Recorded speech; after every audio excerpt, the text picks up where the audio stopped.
as it is for some of us, the second of 5 graduation ceremonies we've ever celebrated. The closest I came to celebrating one after my elementary school graduation was 2020. We know the story from there, right?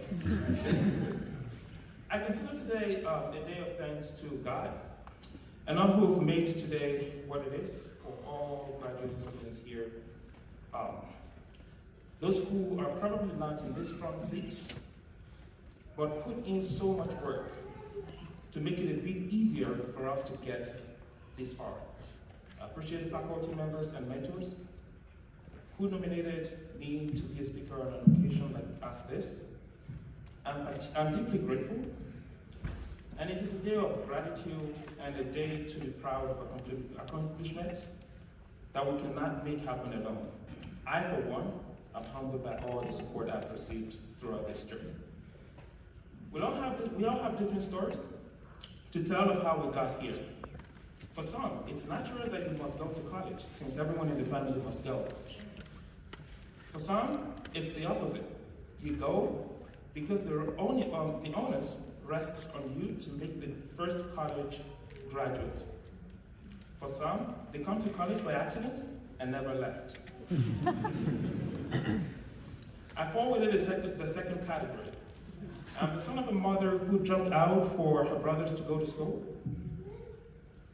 and a father, an only surviving son of his mother, who could barely finish high school. So today, I want to share with you my reflections on memorable messages from my background to amplify the voices of my community and how this journey has been for me over the last, say, 10 years. I'm a product of many memorable messages, as you may know. These messages can keep us going in dark times. Messages that provide that burning energy for us to face our adversities and give our best to conquer them. They are messages that ignite our turning point moments. My messages sounded like the voice of my dad. He would say, "Our grandmother loved school so much, she would sell anything to make sure that he stayed in school. I couldn't finish school, but I'm sure you can, and I'll give it all it takes." So we owe it to Grandma, a legacy of successful schooling, shared through generations and living through to you all today. This is me, and I'm the product of these stories. So today, these messages ring clear in my head that we are proud of you, Tomide. You did it. Yes, of course, your story may be different.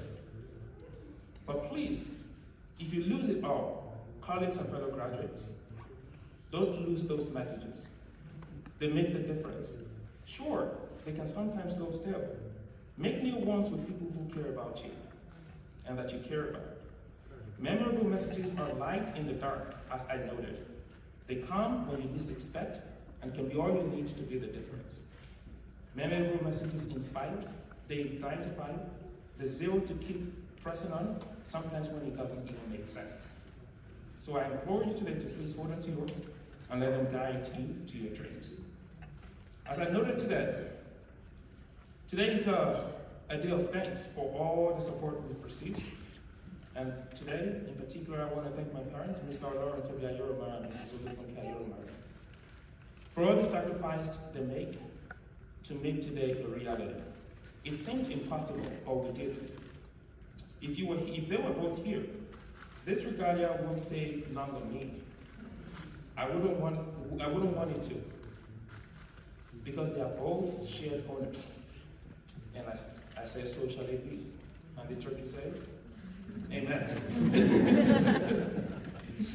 I thank my siblings for inspiring every step I take and being graceful with me in my decisions. I come from a long line of business people, so it didn't make sense that I not only got 2 master's degrees, but also a PhD for this many years. My brother would say, when would you start living life? Well, here is your answer, brother. I'm done. But seriously, I'm thankful for this family background as it provided me the escape that I need when going in the academia gets tough. It gives me the imaginary backup option and confidence to know that I choose a path out of a deep desire for this line of work, and most importantly, to contribute to a more just world. Alison Nicole Hall, my one and only amazing wife, beautiful and graceful, patient and considerate. And trust me, the worst time to marry a partner is when you are completing a dissertation.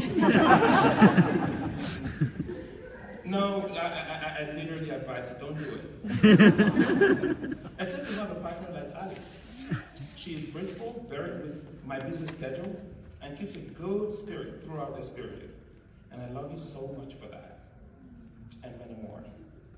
I'm deeply appreciative to one of the greatest gifts of family traveling here brought me, the one of family. Dave and Amber have made a difference, and I'm deeply appreciative for your care for God's work and the ministry that God's called you into. More importantly, I thank you for the memorable messages and for believing in me and my 35 years. Mr. Hall would text me with encouragements. Mrs. Hall would pray for me.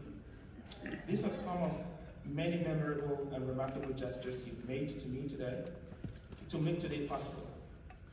Of course, I'm still new to this whole married life, but I'm new enough to know that you're amazing in-laws who gracefully take me in as sons. Thank you so much. Dr. Higuchi, you support me in every possible way, and I'm better for it. You capitalize on my strengths and help me to work through my weaknesses until they become strengths. I appreciate you so much for caring about your students and for caring about the work that I do.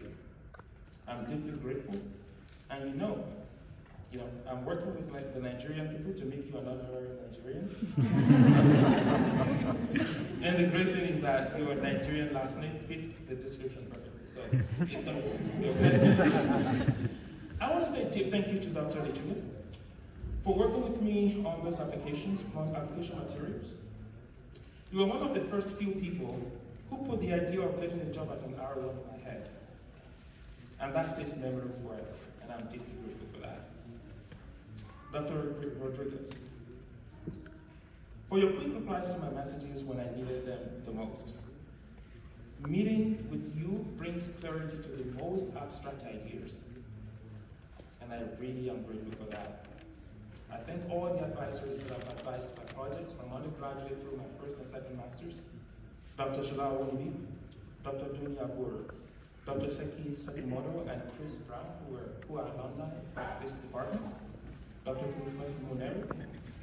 You all made huge difference with your encouragements, and I really deeply appreciate the faculty who have consistently worked with since my days in Mankato. I didn't do this alone. We all did it together, and I'm thankful for that. I want to thank all the faculty members in CMJ for the support. Dr. David White, Dr. Tomide Oloruntobi, thank you so much for the opportunities to work with in diverse areas, and I really deeply appreciate all the help. Dr. Evan Ashwood, Dr. Yusuf Mohammed, Dr. Yanson Khan, Dr. Michelle Bach. Michelle Bach. Yes. Michelle was our department administrator, and I am so blessed to be one of the people who was here at the time that Michelle was still with the department. And please continue to notice that. Where is Michelle? Is Michelle still here? There she is. Thank you, Michelle.